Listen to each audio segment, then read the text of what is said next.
Sosok Natasha Wilona kini tengah menjadi perhatian publik. Baru-baru ini beredar sebuah video viral yang memperlihatkan rumah masa kecil Natasha Wilona yang berada di daerah Banjarmasin.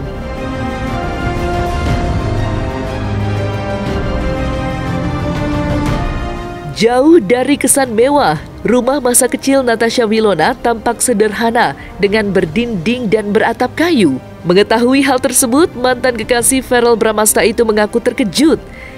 Dirinya merasa tak menyangka telah melewati titik terendah dalam hidupnya kala itu. Seperti diketahui, jauh sebelum sosok Natasha Wilona menjadi terkenal seperti saat ini, Natasha Wilona memang berasal dari keluarga yang kurang berkecukupan. Namun, atas semua upaya dan kerja kerasnya selama ini, dirinya mampu mengubah kehidupan keluarganya hingga 180 derajat. Lantas, seperti apa penampakan rumah masa kecil Natasha Wilona saat ini? Dan seperti apa pula reaksi Natasha Wilona melihat hal tersebut? Ini baru saya dari Palangkaraya ingin melihat rumah Natasha Wilona yang lagi viral, di mana dia pernah tinggal dan kos-kosan di sini. Apa yang dia lakukan di sini adalah sebagai sebuah pengalaman di mana artis yang terkenal Natasha Wilona itu sejak kecil merintis karir dari nol, dari hidup miskin sampai dia sekarang jadi artis yang terkenal. Sebab itu saya merasa ingin dan penasaran melihat seperti apa sebenarnya rumah artis yang keren dan beken ini, yang pernah tinggal di Jalan Rantauan Timur 2, Kelurahan Pekauman, Kota Banjarmasin. Saya kira demikian, terima kasih. Kalian melihat itu di TikTok kayak lumayan kayak oh my god, ternyata perjalanan aku tuh bener-bener dulu tuh separah itu ya, aku juga gak nyangka gitu. Tapi ya aku bersyukur aku udah bisa melewati titik-titik terendah dalam hidup aku sampai akhirnya aku bisa di posisi sekarang, sampai akhirnya bisa syuting dikenal banyak orang, sampai akhirnya juga bisa bikin I Will Network. Aku ngerasa bahwa setiap kerja keras dan juga perjalanan yang tidak mudah itu pasti in the end kalau kita tekunin, kita syukurin, kita ikhlasin jalaninnya, pasti akan ada hasil yang membahagiakan kita. Pokoknya yang penting tetap fokus. Pokoknya emang aku tuh dari umur kayaknya umur 5 tahun atau 6 tahun tuh aku tinggalnya waktu itu di rumah kayu itu di daerah Banjarmasin, yang dimana emang keluarga aku kan berasal dari keluarga berkecukupan dan orang tua juga berpisah, jadi mungkin membuat keadaan semakin buruk dan sulit. Dan habis itu ya namanya masih kecil ya, umur segitu ngikut aja kemanapun dibawa orang tua, tinggal ngekos, tinggal di rumah kayu, tinggal dimanapun ya kita namanya anak-anak cuma bisa ikut dan ngejalanin. Tapi emang untungnya aku punya mama yang sangat-sangat hebat dan gak pernah ngeluh dan gak pernah bawa anaknya ke arah yang negatif, malah selalu membuat kita jadi terinspirasi. Bahkan mungkin bisa dibilang salah satu inspirasi aku berada di entertainment itu karena mamaku yang supportnya benar-benar luar biasa. Jadi dulu itu Bu Haji punya rumah ya. Oh, bisa aja dapat di rumah ya. Bu Haji itu belakangnya itu kan ada yang maksudnya dia kan rumahnya yang jadi kayak rumahnya itu menghadap depan, menghadap belakang ada. Jadi kayak dua muka. Ada Bu Haji ya di depan. Bukan tuh kayaknya anaknya deh, Bu Hajinya udah tua. Jadi rumahnya itu dua muka, jadi depan sama belakang. Nah yang di belakang ini ada yang segitu doang tuh, yang sedikit itu di ini sama dia disewain. Nah kita nyewanya yang sedikit itu, bukan yang bagian di depan yang rumah dia yang gedenya, enggak yang segitu. Cuma satu kamar sama satu kamar mandi ya? Sebenarnya bukan kamar sih jatuhnya karena nggak ada pintu kan, nggak ada pintu jadi plong aja gitu, jadi cuma ada sekat doang. Kamar mandinya deh di luar. Kamar mandinya di luar serem banget, jadi cahaya bintang sama bulan doang. Kamar mandi di luar, terus jadi di sebelahnya. Bawahnya masih suka banyak curut-curut lewat itu. Bawahnya tuh masih air, tikus-tikus itu kecil. rawa, daerah rawa.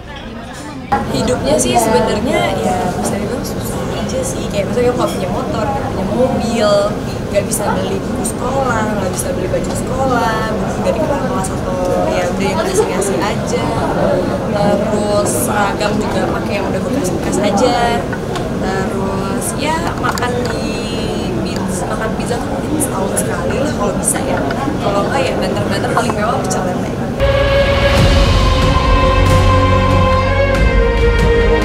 Awal perjuangan Natasha Wilona untuk menjadi seorang artis sangatlah tidak mudah.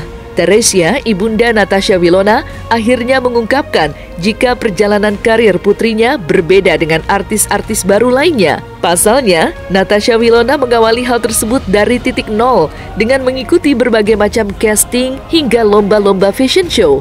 Untuk menuai kesuksesan seperti sekarang, Natasha Wilona mengaku kerap kali menghadapi rintangan yang berat. Namun kini dirinya merasa bersyukur dan menjadikan momen itu semua sebagai pembelajaran hidupnya. Lantas, seperti apa suka duka Natasha Wilona dalam mengembangkan karirnya? Dan seperti apa support ibunda Natasha Wilona? Ya bisa dibilang tidaklah mudah juga.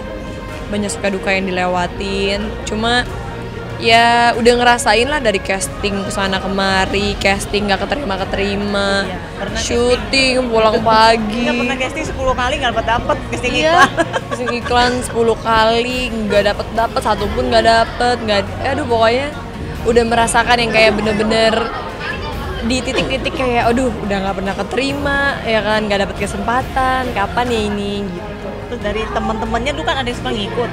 Dari yang ada yang ngikut sekali nggak dapat nggak mau ngikut lagi, ada yang 2 kali nggak dapat nggak mau ngikut, mereka udah putus asa nggak mau, kita masih lanjut terus. Kita yang berjuang sendiri. Nah, kita yang masih pikir oh tidak boleh menyerah gitu. Dari umur 8 tahun setengah pertama kali ikut iklan, ya kan casting iklan dulu nih pertama. Di Banjarmasin tuh masih ikut lomba-lomba biasa kayak lomba fashion show. Kan dulu dia ada ini, saya kan tinggal di Banjarmasin dulu lama 2 tahunan.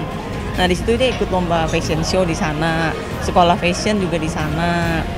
Nah terus kalau di sana saya bawa dia lomba sampai ke misalnya Banjarmasin kita tinggal, saya bawa dia sampai ke daerah Banjarbaru gitu. Agak lumayan jauh juga sih tempat ininya. Dia lombanya itu lomba fashion show itu. Nah kebetulan saya lihat dia emang suka modeling kan. Di Banjarmasin itu ada tempat les modeling, saya lesin juga di sana. Itu ceritanya semula. Nah terus waktu kita lagi di Banjarmasin, terus ada panggilan tuh dari manajemen ya, yang disuruh casting, inget nggak? Nggak inget. Nah, tuh Lomba saya, ya casting? Iya. Terus saya pikir ya udahlah, saya bawa aja deh pindah gitu loh, bawa ke Jakarta. Daripada mondar-mandir kan nanti, ya udah kita pindah lagi ke Jakarta. Itu masih ikut lomba-lombanya cuma di mall-mall aja tuh waktu masih kita pertama pindah. Nah terus 8 tahun setengah waktu dia lomba di mall di daerah Cengkareng, itu ada manajemen nanya agensi gitu, udah pernah ini belum katanya ikut iklan ya, kita bilang belum. Nah mulailah itu ini dia kasih tahu ada casting nih, nanti dihubungin ya buat datang ini. Nah datang casting sekali nggak dapat, 2 kali dapat, ya itu iklan pertamanya Quaker Oat. Kalau aku sih paling cuma bisa ya udah pasti terima kasih ya, karena tanpa ada mama pasti aku nggak ada di dunia ini.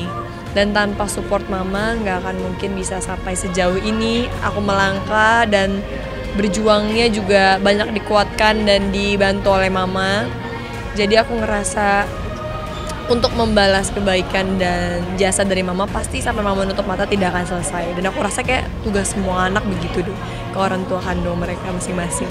Ya intinya kalau kamu udah pernah susah ya kan, di saat kamu punya juga kamu merasa bahwa kita kan udah pernah susah dulu, jadi kita nggak membuat kita menjadi lebih sombong, nggak. Kita hanya cuma bisa bersyukur ya bahwa kita dulunya nothing, sekarang udah punya gitu. Tapi itu juga jangan membuat kita menjadi lebih sombong, itu aja sih kalau saya ya prinsipnya kayak gitu.